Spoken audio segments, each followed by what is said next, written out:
So there's a phenomenon people are talking about lately called quiet quitting, where people are doing the bare minimum, they're checking out mentally and refusing to go anywhere near above and beyond. Is that quitting a form of resignation, or is there something more to it? And then why are so many people all of a sudden bringing up this topic and talking about it? But what if it's more of a spiritual state of being as opposed to being something directly related towards work, for example? And in this video, I'm going to go over what quiet quitting could mean, why it's happening to people who are otherwise smart, capable, and successful, and how it might actually be your inner being trying to get you to move towards the things that you want and the life that you actually want. Like most people, you probably achieved something you thought you really wanted, only to be let down on what you actually experienced. So it wasn't quite what you thought it would be, or you didn't feel the way you thought you would after getting the thing that you wanted or the achievement. And you worked hard and did all the steps. You did all the things that you thought you should do or thought you should accomplish, but something feels off about it. So in so many ways, it's like a hangover. It's like a big letdown. So right now, maybe you're going through the motions of work, just doing enough to get by. Maybe you're looking at your life thinking something like this should feel better than it does.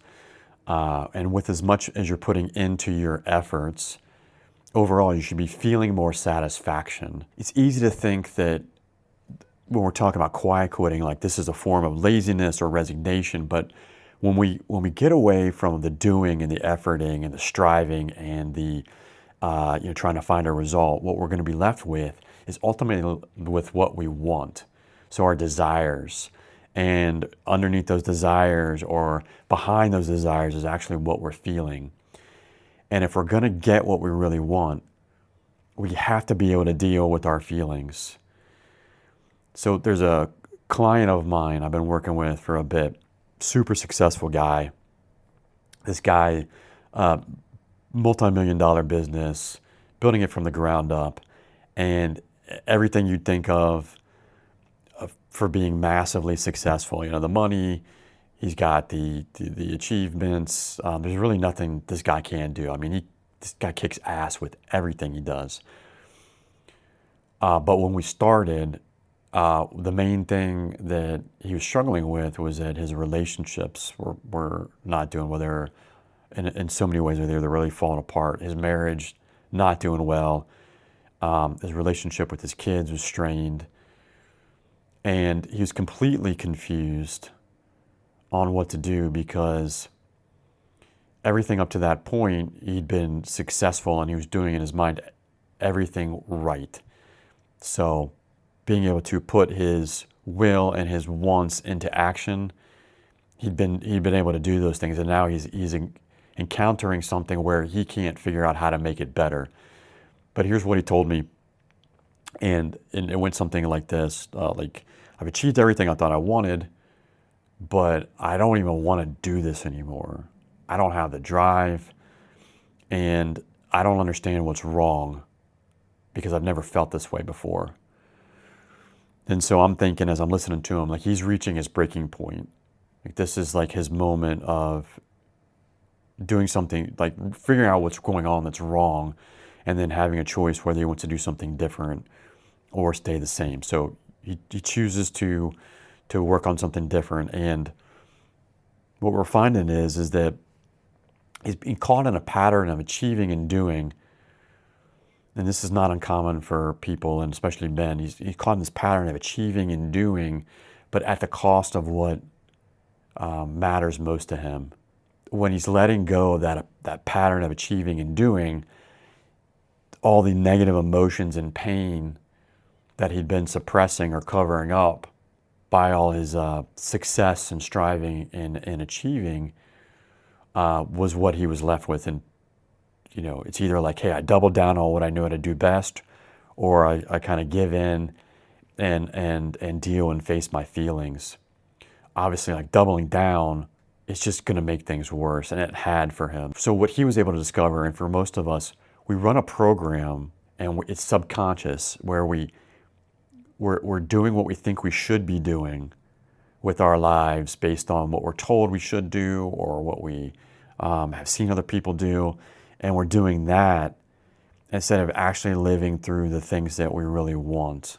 And that doesn't mean we shouldn't be uh, successful and want to achieve and create and build and all those things. We should, because that's part of who we are. But when that pattern condition runs our life, we're going to hit a wall eventually. And then we're left with the disappointment of not having that sustained satisfaction of achieving, because all those things are fleeting. It's like you get one win, you want another one. You gain something, you want more. And then at some point we're up against our negative emotions and feelings that were always there, because as a human being, our negative emotions are part of who we are, just like our positive emotions. And then that wake up point comes with, again, those negative feelings. And it is super painful. But it's also a wake up call to what we really want. So yeah, when it comes to quiet quitting or quitting at all, why wouldn't we want to quit? When we first get to that place of like, anything that I do isn't making my situation better and I'm feeling worse, or the more that I try to cover it up, the worse that I feel. But the quitting is like a place where we get to where we're wanting relief, but it's not what we think that it is. Our souls want to live out our desire, our inner being, but we spend so much time of our life not understanding that we have to get there, we have to walk on our own path. We can't just be living through what other people or what society tells us we should do. And when we chase our perceived desires through our conditioned patterns, eventually that inner being is going to speak out. It's going to say something like, this isn't what I want. When it does, it's not going to feel good. And it's mainly because we're being forced to give up our understanding of how we think we should be living our lives and how we've been living them up to probably the point where we have this breaking point. So the breaking point is painful because it's forcing us to face our negative emotions and thought patterns that really we've been running from our entire lives. But it's not about being lazy. It's not about giving up. Our mind wants us to think that it is about that. So it's going to say things like, you're lazy, something's wrong with you. So then we do some kind of bartering thing where this is where the quitting part comes in. We do things quiet quitting. We do things kind of half. It's like 1 foot in, 1 foot out. And part of us wants to just get that reprieve and go back to what it is we're actually wanting and feeling and being in the present. But all in all, it's just a wake-up call to something greater, because a greater part of us, or a bigger part of us, are wanting to experience more than just the doing and performing. So just like the client I was talking about, there's a way forward through this. If you're experiencing this, and like right now, he's learning about, like most of us are, the benefit of going into our feelings, and by doing that, being able to learn what we want. So not just continuing with what we think we should be doing or what we ought to do. Like that's the part of us that's like not quietly quitting, but continuing to keep doing the things.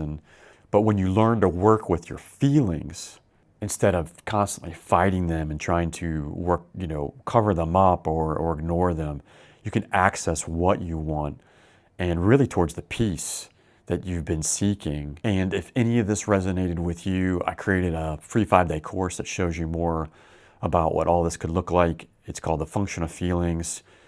Breaks down what goes on when we're faced with making a decision to go into that feeling state, what that can bring us, and ultimately, how it's about wants and desires instead of following those conditioned narratives. So link is in the description for that. And yeah, things are changing in the world. Most of us can feel that and sense that. So, that being said, you're not alone.